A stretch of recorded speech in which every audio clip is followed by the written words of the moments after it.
people of Israel finally arrived at the foot of Mount Sinai, huge, lonely mountain, 3 months after leaving Egypt where they had been slaves. They were tired from walking, but full of hope because they knew their God was powerful. Moses, their leader, went up the mountain, and God spoke to him, saying he had carried the people like an eagle carries its young, and now they were to be a holy people, set apart from all others. God promised to make them a kingdom of priests, a special group ready to serve him. The people below shouted that they would do everything God told them to do, making a promise to live by his rules. This agreement was the start of their new life together as God's chosen nation. After the promise, God told Moses that the people needed to get ready for 3 days because he was coming to speak to them directly. This was a very serious command. They had to wash their clothes and make themselves clean in every way. God also told Moses to put up a strong fence or barrier around the bottom of the mountain. No one, not even an animal, was allowed to cross this boundary, and if they did, they would surely be killed. The Israelites knew this was important because they were about to meet the most powerful, holy presence in the world. A deep quiet fell over the whole camp as everyone waited, knowing something huge and scary was about to happen. On the third morning, a huge, scary storm suddenly hit. The sky over Mount Sinai turned completely black, and the ground began to shake hard. There were loud booms of thunder and streaks of fire from the lightning. A sound like a loud trumpet or horn, louder than anything they had ever heard, began to blast, and it got stronger and stronger. The whole mountain was covered in thick, dark smoke, like a giant oven, because the Lord had come down onto it in fire. The entire crowd of people was shaking and terrified, standing far back from the mountain's fence, feeling the raw power of their mighty God. In the middle of the noise and the shaking, Moses went up the mountain as God called him, but God warned him again not to let anyone come close. God reminded Moses that the people had to stay behind the ropes, or they would die because they could not handle the awesome power of his presence.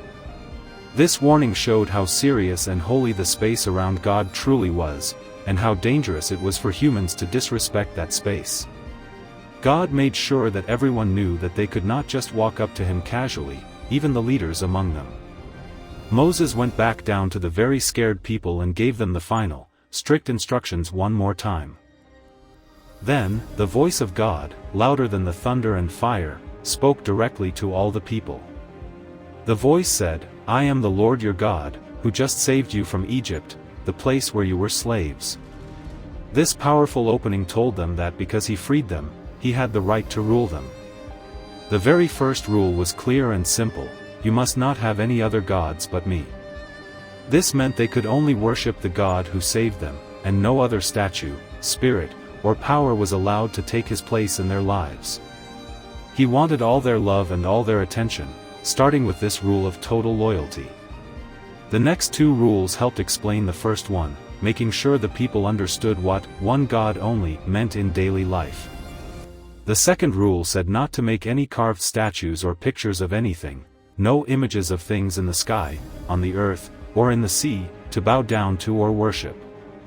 God said he is a jealous God, meaning he wants all their worship, and he will judge those who break this rule. The third rule made sure the people did not use God's special name in a casual or empty way. They learned that the way they talked about God had to show great respect and honor at all times. The fourth command was about how they should spend their time, creating a special pattern for their lives: remember the Sabbath day, to keep it holy. God set aside 1 day out of every 7 for the people to stop working completely and remember him. For 6 days, they were supposed to work hard and get things done, but the 7th day had to be a day of rest for everyone. This rest was meant not only for the man of the house but also for his wife, his children, his workers, his animals, and even visitors who lived among them.